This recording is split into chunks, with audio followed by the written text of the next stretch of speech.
And now, a special presentation brought to you by Card Ladder.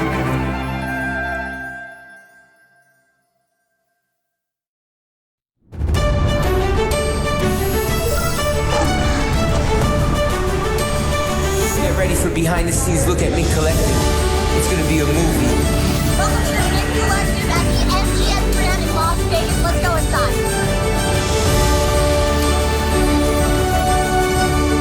The Mint was like no other car show I've seen. Please welcome to the stage, Peyton Manning. I understand the passion for collecting. You very rarely see something like this in the hobby. This is the place to be. The Mint was 100% better than any card show you've ever been at. Let's go.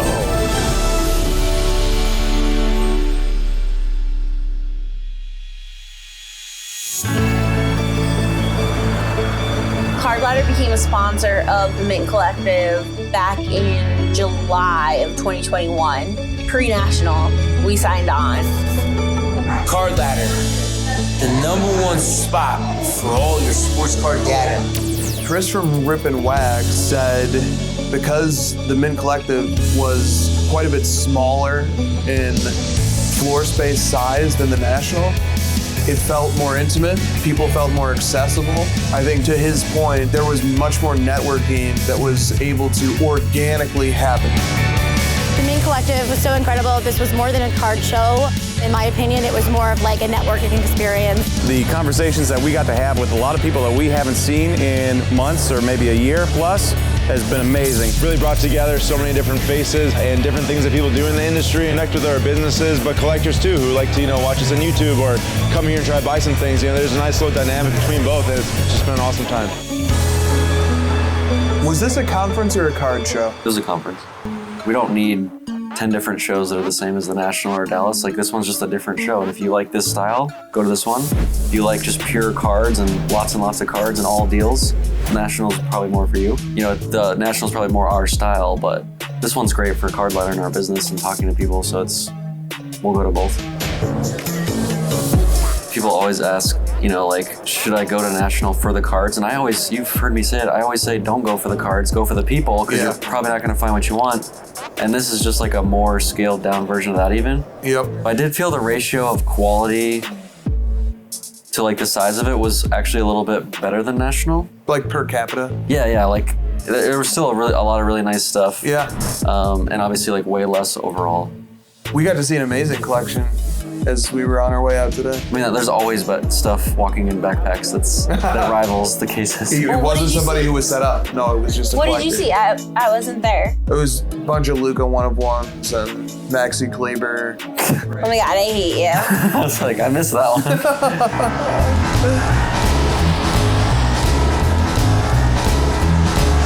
Another way that this was different than National was the Vegas dynamic. This is a conference room at the MGM Grand.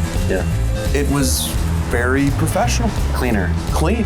Smelled good. There wasn't as many people running around getting in your way. Yep, felt a little more organized. It's also it's carpeted, there's air conditioning that's actually moving. The MGM is blowing in fresh oxygen because that's what they do to keep people awake. So you feel energized while you're there. And I think that makes a difference. Oh man, this show has been, it's really amazing. It's not what you expect. The caliber of the production of this thing, I'm just looking around right now, it's a beautiful setup. Things were organized like no other card show I've seen. There was plenty of space to walk around. And there were a lot of eye candy and a lot of interesting booths to go to. It felt like the National plus a little bit of what cards are gonna be like in the future. Big fan of the Mint. Please welcome to the stage, Peyton Manning. How much do you collect your own cards? And is that something that you thought about as a player? Yeah, I did not think about it as a player. I'm actually envious of the players that are playing today because they are into it. They are collecting their own cards. I have 2 rookie cards of my own, so I'll be good for a very, very long time. No matter what happens, I'm good. For me, Yeah, I have like a lot of rookie cards. I remember we went down to Orlando my rookie year. They had all the draft choices, and we did the rookie photo shoot where we were doing all these strange poses. I was jumping on a trampoline with the football. There's this rookie card of me up in the air. Like, anybody knows me, I cannot jump, right? That's very clear, but like I'm on this trampoline. Peyton did tell a great story for the photo shoot for his rookie card. He was bouncing on a trampoline. And the ESPN story that got picked up. Well, that's right. And so also the news was broken. Peyton had not disclosed publicly prior to this that when Tom Brady was briefly retired, Peyton sent him a 2-page handwritten letter and a bottle of wine, congratulating him on a great career. And then Tom Brady unretired, and Peyton then said he'd like the 2-page letter back and the bottle of wine back as well. Josh, you have one other, real trait here. I think you have the honor of being one of Peyton Manning's largest card collectors. Luber has a Peyton Manning collection of 2,000 cards. That he got from one lot.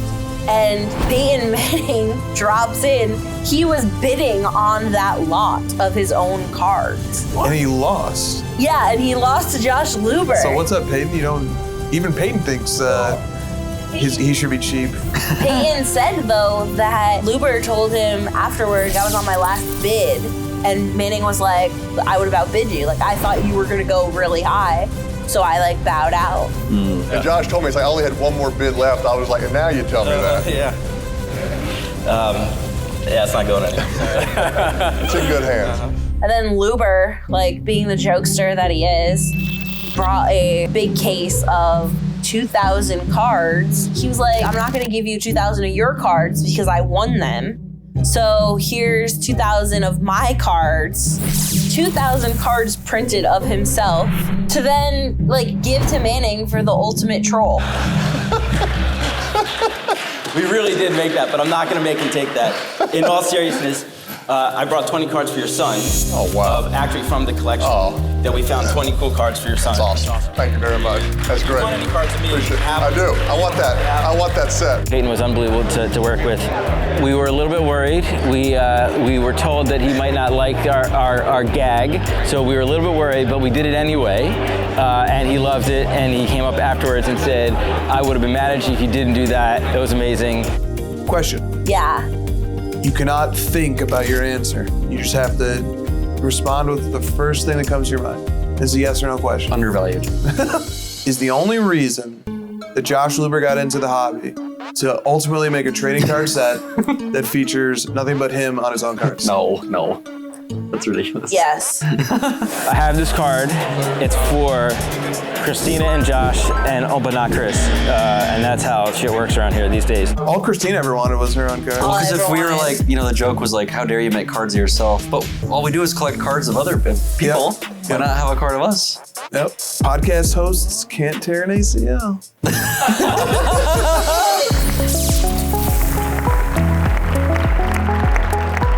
After the talk with Peyton, I spent the last 6 hours just meeting hobby shop owners. And what we did was we invited any hobby shop owners to email us and say, hey, why would you like to meet with us? People who normally don't get the opportunity to talk to us. So I probably met about 8 or 9 different hobby shop owners, small shops in all other parts of the world. So it was really awesome to be able to do that and to figure out as we just figure out how to work with hobby shops. He's aware that he's in this position of power.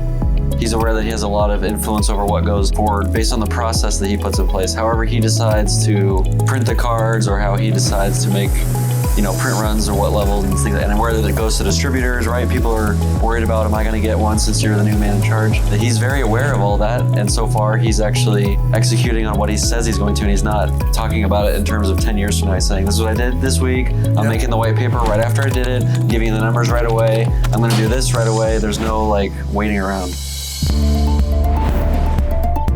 I think most people felt that the V-Friends cards were well made. Agreed. But maybe the IP isn't for everybody. It's almost like the base cards from Immaculate. This is probably a 75 PT size card. If they're all like this is a very clean, pristine card. A product that's limited and well made. How the V-Friends one was, that the cards are premium and there's one-of-ones and taking all the lessons that were learned post-Junk Wax era and applying them to new products. Jackass Forever is being forever immortalized in trading cards with zero cool. It's cards. The release is focused on these cards that are coming out. They're limited. It's actually, because that's one of the things that we've always said about cards relative to a player like signing something randomly is that this is like an official release that I can get behind that's like serial numbered, it's licensed. It's part of a lineage. Exactly, and this Zero Cool can do that, right? You've got this monthly sort of release that's very official. Nickelodeon's that's the idea right there. Gold mine. That IP is very valuable. I mean, it would be hard to get that. Rugrats, Doug, like that kind of stuff. Pete and Pete. Angry Beavers. Oh my gosh. Real Monsters. Salute Your Shorts. So much good IP out there. As you guys have probably seen with all this footage, this is where the hobby should be, right? This is the hobby that we want, that we all want, and this is the way we get here, right? Everybody innovating, whether it's Card Ladder, whether it's us, whether it's everybody here collectible. Shout out to them. This show has been unreal. I'm Christina from Card Ladder, and I am your moderator today.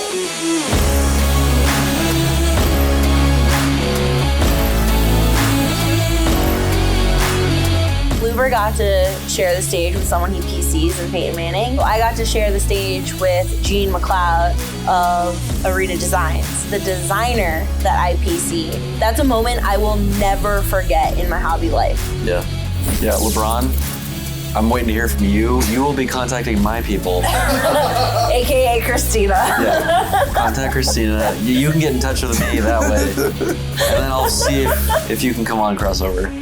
I'm looking forward to it.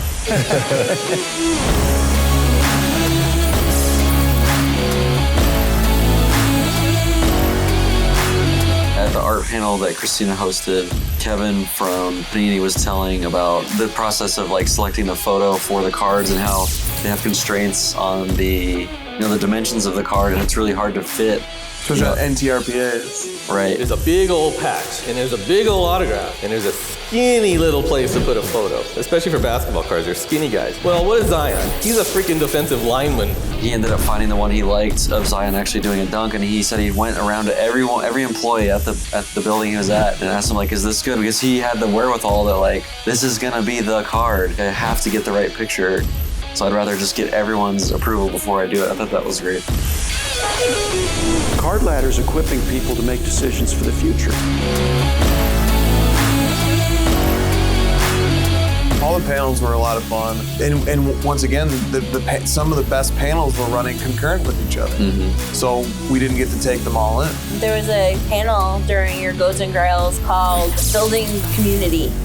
And luckily, Aaron from Slabstock, because he was on it, so like Nate recorded it and their camera guy recorded it. They're gonna send it over to me so I can watch it tonight. It's kind of like you're relying on others to give you that info that you missed because you were like in another class almost.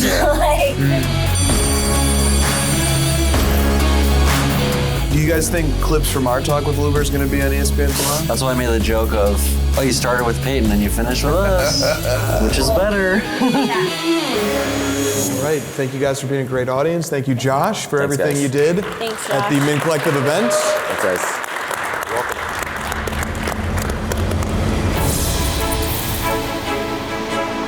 I really hope that this becomes an annual thing. I think it will be, and I won't miss it because it's one of those shows, it's one of those events where it's elevating the hobby. It's going to help to grow the hobby, and it's not necessarily just for the veterans. It's for new people coming into the space that want to kind of fast track their knowledge of our hobby, of our industry, learn about cards, opportunities, the various services available, all the different companies that are in the space offering products and services. It's amazing. Been a really, really good show, and it's exceeded my expectations pretty well. So it's been an awesome show. So appreciative of everybody that put the time and energy to make the event happen. Just couldn't be happier. As we all say, it's about relationships, and the cards, they'll be there. I cannot wait for the next one. Let's go. The Mints, it's like a retreat. You get to see your friends in Vegas, which is as fun of a backdrop as you're ever gonna get. And I would absolutely recommend going to this event. And I hope that Mint 2 can be a little bit longer, like maybe one extra day, and that the panels can be more accessible. Maybe they're not hidden behind a very expensive VIP ticket, and that the panels can maybe even be on a separate day. I don't know, I don't plan events, but. No, you do not. Just extra day. 2 days of panels, 2 days of show. I bought you something. Let's go. Chronicles. Oh, Lord. That makes sense. Oh, that's 2018? Yeah. Is that a hobby? Yep. Don't you love Chronicles? Well, first of all, how much was that? 21. Jeez, $21? That's cheap. Yep, $21. Can we rip that? Oh. Can we rip it? We could ramble for hours. We do our. We do. I was just gonna say, we were doing this right before we turned on the cameras. Nick was like 30 minute, dude, what? Good Lord. I'll just be getting warmed up. So we're getting ready to put this in one of our custom mag displays. This is a upper deck authenticated Jordan signed art card that we built a custom, completely functional one-touch cover and everything. So it never stops working. He always has his hat backwards, but in this one, it's forwards. What does that mean? He's looking forward to the next.